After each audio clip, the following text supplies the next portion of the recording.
अस्सलाम वालेकुम मेरे प्यारे दोस्तों। आज मैं फिर एक नए एपिसोड के साथ आज की वीडियो का आगाज करती हूँ और उम्मीद करती हूँ आप सब खैरियत से होंगे। आज मैं आपको एक किस्से के बारे में बताने जा रही हूँ जिसका मौजू है कौम सबख पर अल्लाह के अजाब। चलिए आज की वीडियो का आगाज करते हैं। अहले सरसार की एक कौम जिसे कौम सबख भी कहा जाता है, अल्लाह ताला की बेशुमार नेमतों के अंदर जिंदगी गुजार रही थी। ये कौम एक अजीम तहजीब और तमद्दुन की मालिक थी। हजरत दाऊद अलैहिस्सलाम और हजरत सुलेमान अलैहिस्सलाम की बाअज़मत हुकूमतों के बाद उनकी हुकूमत ज़बानज़द खासो आम थी। कहा जाता है कि ये लोग गंदम के मगज से आटा पीस कर रोटियां पकाते थे, लेकिन उसके बरक्स वो इस कदर नाशुक्रे थे कि उन्हीं रोटियों के साथ बच्चों का पखाना साफ करते थे। बाज़ दफा उन आलूदा रोटियों को इकट्ठा करने से एक पहाड़ बन गया था। फिर एक सालिया शख्स ने वहां से गुजरते हुए एक औरत को देखा जो रोटी के साथ बच्चे के पकाने के मकाम को साफ कर रही थी। उस शख्स ने औरत से कहा, तेरे ऊपर अफसोस, खुदा से डर, कहीं ऐसा ना हो कि खुदा तेरे ऊपर अपना गजब डाले और तुझसे अपनी नेमत छीन ले। उस औरत ने जवाब में मजाक उड़ाया और मगरूर वाले अंदाज में कहा, जाओ, गोया कि मुझे भूख से डरा रहे हो। जब तक सरकार जारी है मुझे भूख से किसी किस्म का कोई खौफ नहीं है। कोई ज्यादा अरसा नहीं गुजरा था कि अल्लाह ताला ने उन लोगों पर अपना गजब ढाया। पानी जो कि जिंदगी की बुनियाद है उन लोगों से छीन लिया, यहाँ तक कि कहत नाजिल हुआ। बात यहाँ तक पहुँच गई कि उनकी जखीरा की हुई तमाम गजा खत्म हो गई। आखिरकार वो मजबूर हो गए कि उन्हीं आलूदा रोटियों को पर टूट पड़े जो उन लोगों ने इकट्ठी करके पहाड़ के मानिक ढेर लगाया हुआ था, बल्कि वहां से रोटी लेने के लिए सफ लगते ताकि हर कोई वहां से अपने हिस्से की रोटी ले सके। कुफरान नेमत, कहत और उनकी बदहाली के बारे में मुतअद्दिद रवायात मौजूद हैं। सूरत अन-नहल की आयत नंबर 112 और 113 में यूं इरशाद होता है, और अल्लाह ने उस बस्ती की भी मिसाल बयान की है जो महफूज और मुतमईन थी। उसका रिज़्क हर तरफ से बाकायदा आ रहा था, लेकिन उस बस्ती के रहने वालों ने अल्लाह की नेमतों को इनकार किया तो खुदा ने उन्हें भूख और प्यास का मजा सिखाया, सिर्फ उनके उन अमाल की बना पर जो वो अंजाम दे रहे थे। और यकीनन उनके पास रसूल आया तो उन लोगों ने उनको झुटलाया, तो फिर उन तक अजाब आ पहुंचा कि ये सब जुल्म करने वाले थे।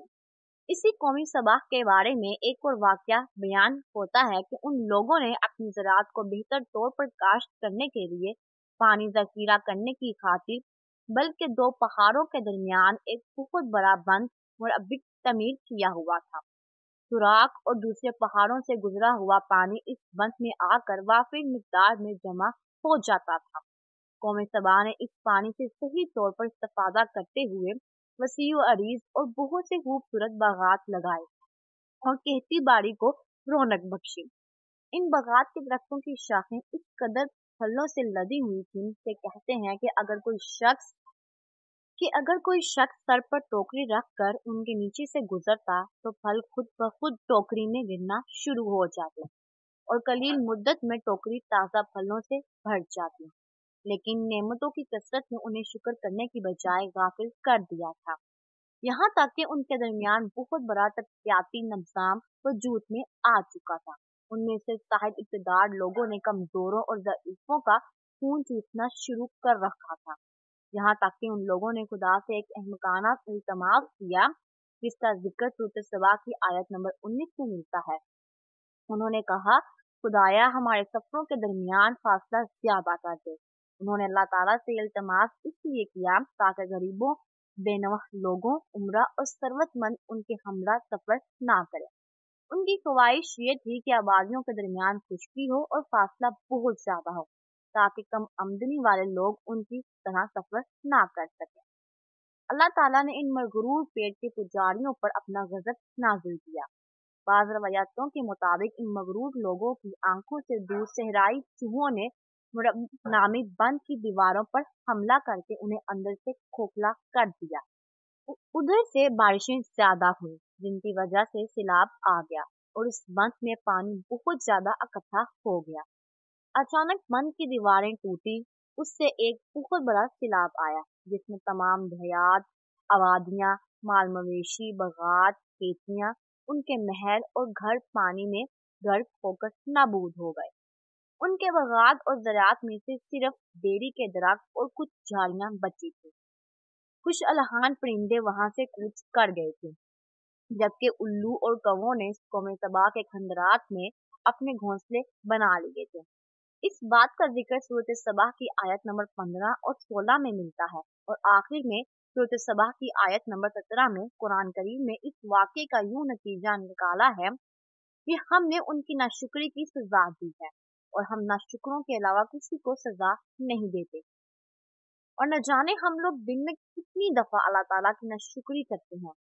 हमें अल्लाह ताला की इस बात पर शुक्र अदा करना चाहिए कि ऐ मेरे अल्लाह, तूने हमें जिस हाल में रखा तेरा उसके लिए लाख लाख शुक्रिया। आज का एपिसोड मैं यहाँ तक मुख्तसर करती हूँ।